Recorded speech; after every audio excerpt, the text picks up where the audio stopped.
are talking in blunt, unforgiving terms. In Tehran, a senior military voice posted a challenge to Washington and Jerusalem that left little room for ambiguity. Major General Amir Hatami wrote on social media, "We are all Iranians and pro-Islamic revolution." He added, "With ironclad unity of the nation and obedience to the leader, we will make the criminal aggressor regret." He punctuated the post with a slogan, "One God, one nation, one leader, one path." Those words were no accident. They were deliberate, public, and aimed at the broadest possible audience: domestic supporters, regional rivals, and the international capitals watching every move in the Gulf. The tone across the Iranian leadership has hardened. Senior commanders and top officials have flooded social channels in what appears to be a coordinated show of unity and defiance. Their message is consistent: any aggressor will pay a price. The rhetoric is meant to reassure an anxious population, to project resilience to regional partners, and to signal deterrence to those considering direct confrontation. At the same time, diplomacy is stirring in Islamabad. Iran's foreign minister, traveling with a delegation, landed in Pakistan as that country pushes to reopen a dialogue between Tehran and Washington. Pakistan officials welcomed him at the airport, a clear sign that Iraqi officials welcomed him at the airport, a clear sign that is investing political capital in mediation. The visit was framed by Pakistani hosts as part of a broader effort to ease tensions and to create a channel for talks aimed at restoring regional stability.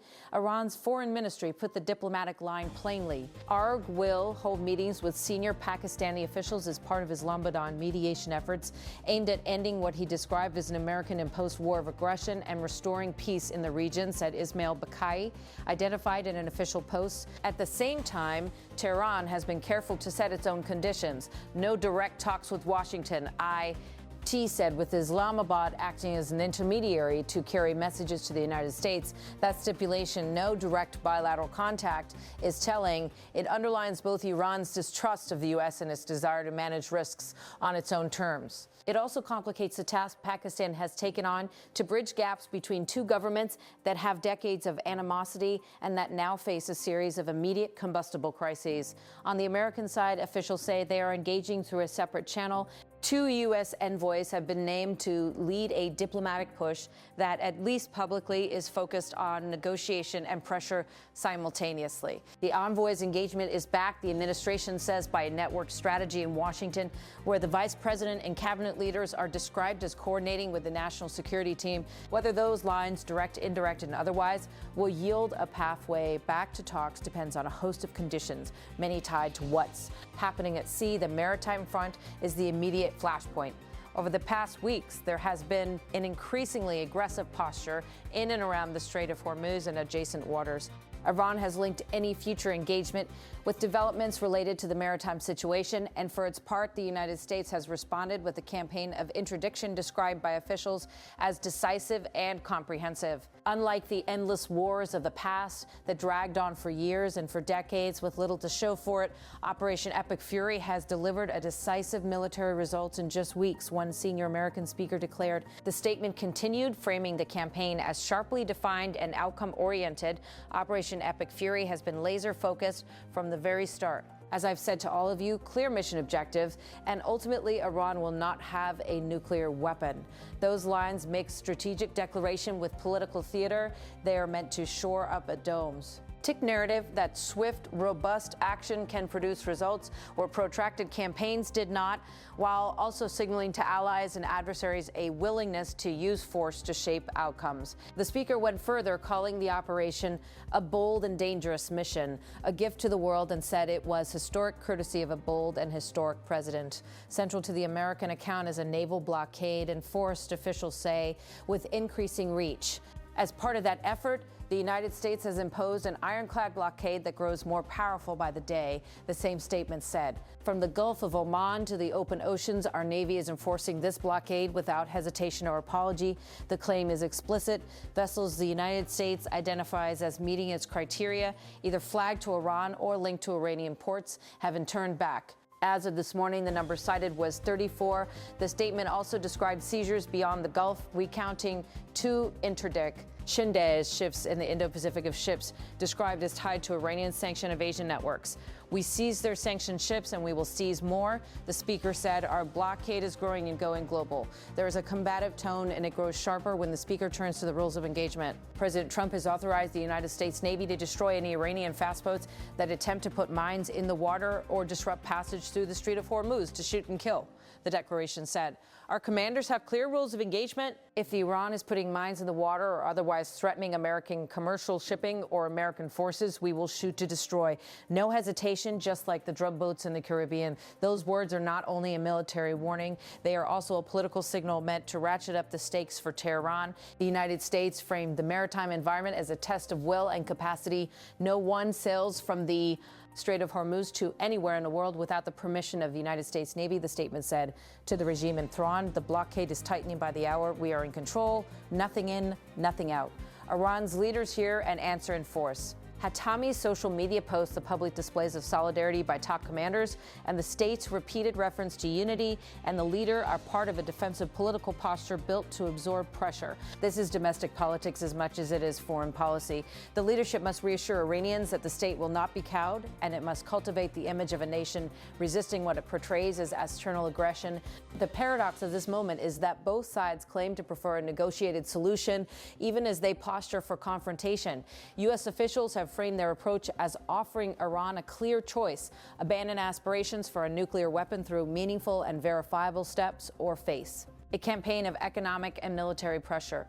Iran will never get a nuclear bomb, the U.S. statement insisted. The choice is theirs, but with this blockade, the clock is not on their side. Tehran counters with a blend of defiance and conditional engagement. Officials have repeatedly tied diplomacy to progress on the maritime front. If Iran sees its core security and economic interests threatened by an unrelenting blockade, it appears determined to insist that maritime concerns be part of any negotiations agenda. That bilateral conditionality, each side imposing preconditions, is a central barrier to direct talks. This is where Pakistan's mediation takes on outsized importance. Islamabad's overtures are not merely a neutral convening, they are an attempt to provide face-saving channels for both sides. Pakistan, with its historical ties to Tehran and its strategic relationships with Washington, positions itself as an intermediary that can carry messages, craft compromise language, age and contain escalation. The optics of high-level receptions and airport handshakes were designed to send a signal there is still a diplomatic pathway if the party sees it. Yet the diplomatic calendar is crowded with obstacles. Negotiations previously stalled over nuclear-related issues and the naval friction that has come to dominate headlines. Iran's insistence on linking maritime developments to future engagement complicates matters in at least two ways. First, it makes any off-the-shelf diplomacy ineffective. Issues that diplomats might otherwise parcel out will now be negotiated as a package with complex dependencies. Second, it raises the risks of miscalculation at sea. If interdiction and seizure become instruments of pressure, the margin for an accidental military exchange shrinks. For an accidental military exchange shrinks. For international trade and energy markets, the stakes are immediate. The Strait of Hormuz is a global artery for oil and gas shipments. Disruption there ripples across supply chains and accelerates economic anxieties from Asia to Europe. That is a reason the USA statement also sought to enlist allies in a blunt admonition. This is much more their fight than ours, it said of European countries. The message to allies was clear: your interest in unimpeded maritime trade obliges you to share responsibility for security in the region. At home, the rhetoric is unambiguous. The U.S. speaker portrayed Iran's military leaders as diminished and delegitimized, calling their forces a gang of pirates with a flag and accusing them of laying mines and attacking innocent shipping. They cloaked their aggression in slogans, he said, but the world now sees them for what they are. The accusation was followed by a broader indictment of Iran's human rights record. They killed 45,000 of their own people, innocent protesters, in the course of weeks.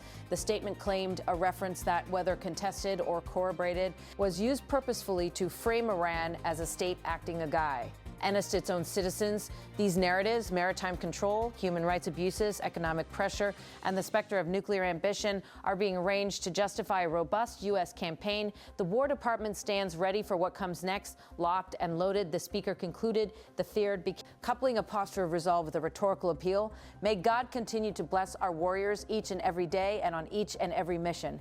This is a moment that navigates between two worlds: warfare and diplomacy, coercion and conciliation. Both are being pursued at once. Tehran is hardening its public posture while keeping the door, albeit narrowly open, to mediated talks. Washington is enlarging the pressure while offering a conditional pathway home from confrontation. Pakistan has agreed to play the middleman, a role laden with difficulties, but also with the potential to avert direct crisis. What happens next will be determined by choices that stray far beyond slogans. Will Iran accept a package that addresses its maritime and nuclear concerns in ways it finds verifiable and honorable? Will the United States and its partners recalibrate pressure with incentives that make a deal credible? Can Pakistan or any mediator translate public posturing into private compromise? There are 3 time-sensitive risks to watch. First, escalation at sea, interdiction, seizure, and the presence of fast boats and mines create a daily risk of miscalculation that could quickly exceed anyone's expectation. Second, the politics of deterrence. Both capitals are speaking to domestic audiences that expect toughness. Compromise will require leaders to sell concessions as prudence rather than weakness. Third, the diplomatic window. Mediation only works if all parties accept, at least tacitly, that negotiation is preferable to a spiral of retaliation, and that appears to be the narrow condition Pakistan is trying to exploit.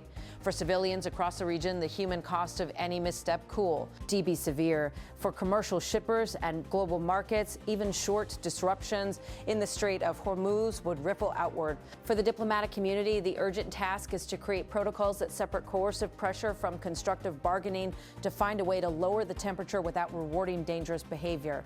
This is not merely a headline. It is a contest of narratives and capabilities of public posturing and private calculation.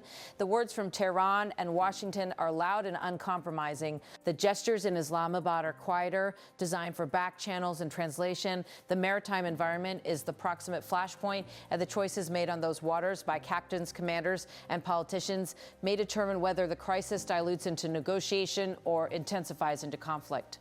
As this story unfolds, the key actors will continue to test each other's limits. Diplomats will pursue openings. Militaries will enforce rules of engagement. Popularity will watch with the stakes rising by the day. In the end, the outcome will hinge on whether opposing narratives can be reconciled into a practical bargain, one that guarantees security without triggering open confrontation, that respects legitimate concerns while removing the immediate incentives for violence. Until then, the messages will keep coming, firm, defiant, and designed to shape choices on both sides. "We are all Iranians and pro-Islamic revolution" was the phrase posted by one senior Iranian commander. The United States has replied with a posture meant to deny Iran a path to certain capabilities and to protect maritime flow. Between those statements lies the narrow seam where diplomacy must be practiced and where skilled mediation may yet avert a broader clash.